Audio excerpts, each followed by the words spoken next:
Alright, so bring everything up for everybody. Anybody who's already watching, which hopefully is somebody. We've got an ace match actually. No one actually told me what league this was for, because I know we play in several leagues. But anyway, it's going to be a good ace match because CheckSix is in it, and Inka. By the way, I'm Laser from CheckSix, and casting with me today is Gwyn. Hello, Gwyn, hello. introduce yourself to. I'm Gwyn. I've done some casting for some other pro teams. I'm happy to cast with Laser here from CheckSix. CheckSix, a great North American pro team. Yeah, we've got this ace match. I believe this is Inka, formerly EG, formerly Lazarus Gaming, but the American Inka, not the Korean Inka, versus CheckSixMkengyn. Yep, gonna be some good stuff, some ZVP. Cool little fact, actually, I heard you earlier saying you were playing as ZVZ, which means you play Zerg, which is sweet, and I play Protoss. So we can actually give some info. Yeah, I mean, I don't know what you are, I don't know what league you play, but I was like high diamond, like bottom tier masters, never much higher than that, but I stopped laddering. But still, I know enough to know when the cheese and the awesome stuff is coming.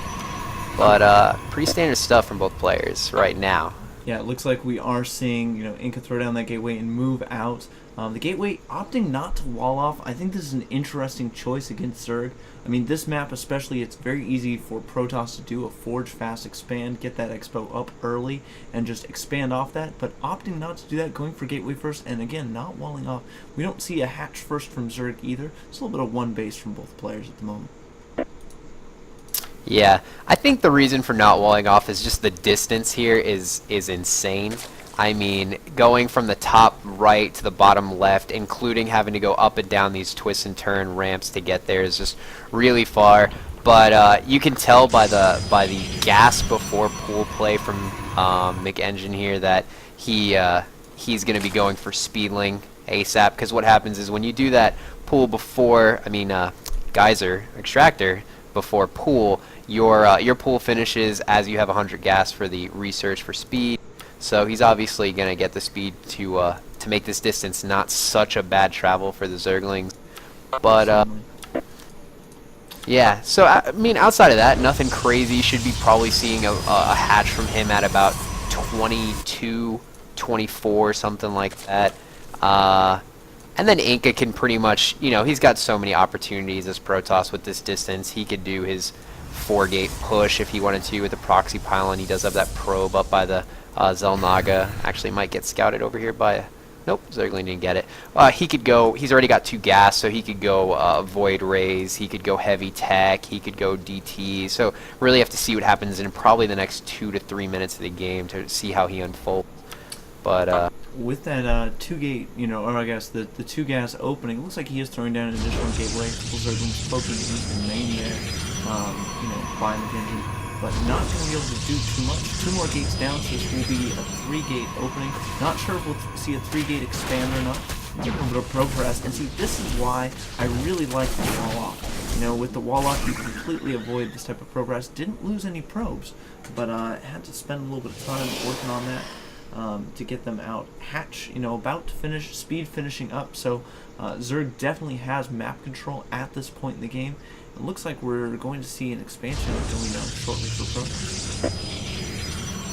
You know what? As much as I play Protoss and as much as I follow the game and look into all these different strategies and everything, I absolutely personally hate 3-gate expand heavy sentry. I just can't stand that play. I don't like doing it. I half the time don't even like watching it. I mean, sometimes when I watch Huck do it, I really like it, or like really top tier players that travel like around the world for tournaments. It's cool, but I feel like there's a lot of players, and I'm not saying that Inka can't do it, because I'm sure Inka can do it. But there's like a lot of players, especially while I was casting before I came to CheckSix, that would try doing this like 3-gate heavy sentry expand, and they just didn't know how to use the force fields properly to their full potential, and they basically get demolished because sentries just don't do enough DPS. I don't think we're going to be seeing that early sentry expand, as we do see a Dark Shrine going down in the main for Inka, so we are going to see a DT expand, and that's a build I think I like a lot more, as Dark Templar give you map control. They're a great way to deal with that very popular Losira style Roachling all-in that Zergs have been popularizing lately. And at the same time, they give you that map control, and they give you a nice transition into Archons, which are a great unit now since the buffs. Oh yeah, very good. And again, the DTs come down to like hiding. It comes down to playing defensively, not letting that get scouted early, because right now he's in a good position. Inka's in a really good position. He's probably got about 10-12 seconds left till the shrine is done. I mean, Mkengyn now just starting the upgrade to lair. He's only 25 seconds in, or 30 seconds in. He's got another minute or so. So he can do some damage before there can be any overseers. There is a spore crawler at the front of the natural, but I don't know. Does he have one in the main? Oh, he does have one in the main. He is prepared, yeah. But the choice for Zerg with a DT opening like this is, do I tech? Do I get detection? Do I have an economy? Or do I have an army? And you can't do all of them. So basically, what a DT opening like this does is it forces, the Zerg player to say, okay, I'm going to stay back and be defensive. I can't move out until I have detection. And that gives Protoss time to establish that expansion, get some upgrades up, and maybe even start transitioning into a new tech pack. Laser, you need to turn going up. Oh, I need to... And he's echoing. He's echoing. Apparently I am in the Grand Canyon, and so I just echo all the time. We do see an Infestor pit going down, as well as that Roachhorn about to pop, and it looks like a third going down for Zerg. Needs to be careful and send an Overseer over there as their DTO, and he is forced to cancel. That is definitely going to delay that third base, and that DT is just going to run on back home. Back in Protoss base, we do see a transition, it looks like, into some robotics tech and observer on the way out. I would not be surprised. You see Blink on the way as well, so I would not be surprised to see a big, Stalker Sentry, maybe into Colossus Ball coming up. Infestors and Roach is a great way to deal with that, though, so it'll come down to micro. Of course, Sentry is very effective in all these narrow corridors, so we'll just have to see how that plays out as the game progresses. Yeah, I mean, the game is still pretty standard stuff. I mean, Infestors, great counter to the Blink Stalker. Roach is good all-around unit, nothing crazy. You don't see any Colossus yet. The only thing that really is a little different that you don't see too much is this Warp Prism that's coming out. I mean, Warp Prisms are not used as much as I think they should be used. But besides that, all this is pretty standard for a game that's 11 minutes in. I mean, Zerg, maybe Mkengyn's third is a little bit behind at 90 food, but he started it a while ago, so still decent expansion rates. Protoss doing pretty good. He should be up to, what's he got now? 4, 5, 6 gates. 6 gates plus the Forge getting upgrades. I mean, this is all pretty good stuff. No player really seems to be behind making any bad choices, so like this is going to be probably around the 13-14 minute mark. This is going to be like a really good game. You'll see good attacks coming from both players most likely, and not like a one big fight equals game over type of play. So this is going to be interesting for me to cast and watch.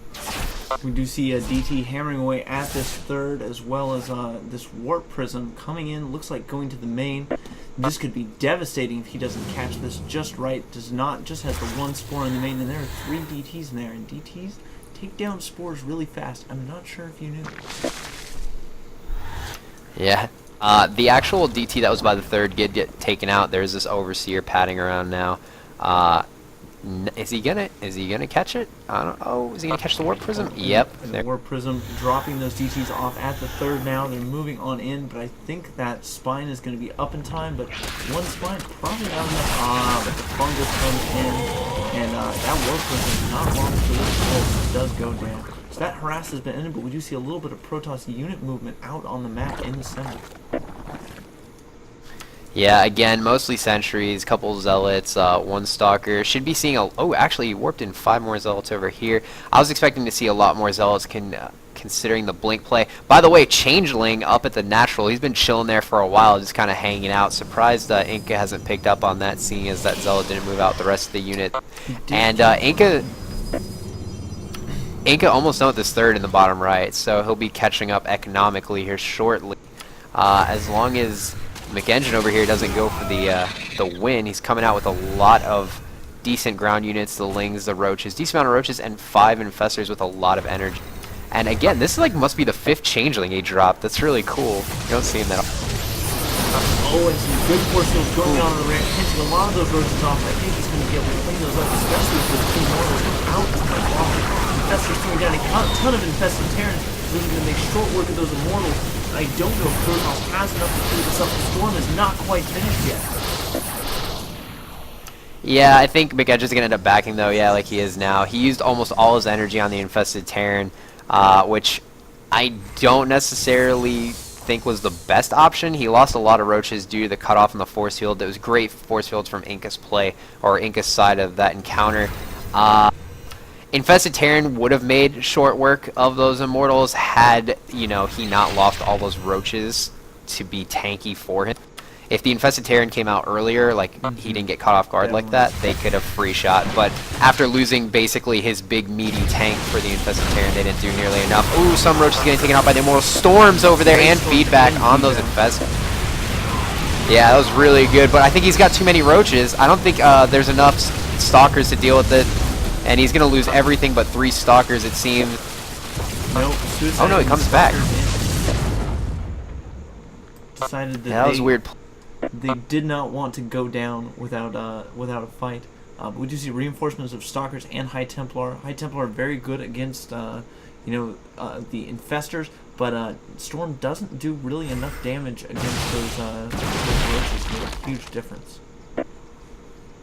Yeah, at this point, like, you have to start thinking to yourself, okay, well, he's got HTs, the feedback, you know, I can't let my energy get too high on my Infestors because then he can almost, like, one-shot them. I have to keep it low. So he has to be either somewhat aggressive with them or use a couple Infested Terran early, getting some good storms off on these Roaches, getting them to about half, because if you let the energy build up too heavy, you're going to end up losing them to 1 feedback. And as you said, the HTs, look, they did 2 storms, and they got the Roaches down to half, which is no big deal. They back up, they heal up, no problem. Yeah, Roaches the other thing is a 4th over here on the left, a gold taken for Mkengyn, so he's going to be taking economic lead when he saturates that. But I don't know. At this point, it's kind of like Inka needs to do something different, because if he keeps playing like this and his Blink Stalkers get fungled and he just keeps going for the Blink, it's not going to work out. I mean, I would expect to see something like Void Rays or something, but he went for Zealot heavy, and I don't think that's the right choice. Doesn't even could be wrong though. I'm not the pro. Zealots. He is getting a lot of Immortals. Immortals are going to be good against the Roaches, but the question is whether he's going to have units, you know, protecting them. Looks like, you know, we now are about to have engagement. A fungal there, pretty good fungal. Oh, some good feedbacks going down from Inka, but he is going to lose those fungal units and some of his High Templar. And looks like we do have some amazing that mineral parasite on those, taking out the Stalkers, and those Immortals do so much damage. Yeah, all in all, that was just good play from Mkengyn. He had good fungals. He got about, I'd say, a quarter, maybe a third of the army with the first fungal. He didn't really lose any of his units from the feedback because he didn't have full energy bars. He might have lost 1 or 2. I wasn't paying too much attention, but he only had 5, and he still got 2 left. And I think he lost 1 while he was neural parasiting. But again, using the parasite, we have the DT cleaning up this attack. 3 Overseers on the way. Those should pop and be able to deal with this threat. But that is actually a great defense. You know, one of the advantages of being able to blink forward and snipe off that Overseer is that, hey, and that Roach attack's probably going to get forced back to this huge storm. Yeah, but more Roaches coming in. Look, here come another, probably about 20 or so. I had the production tab open, but I didn't see how many. But he's got so many bases. He's got 4 bases, and does he have a macro hatch anywhere? I didn't see one. I don't think so. Does he? Oh yeah, top left, he has a macro hatch. So he's got 5 hatches with queens. At this point, he could just be really aggressive with Roaches with speed, and there you go. Inka leaves without even saying GG. Out of GG, a little bit of BM there from the former EG Inka. Wonder if he learned that from Indra. The king. The king of BM. Well, a sweep for CheckSix, or will Inka take it to a game 3? We'll find out soon.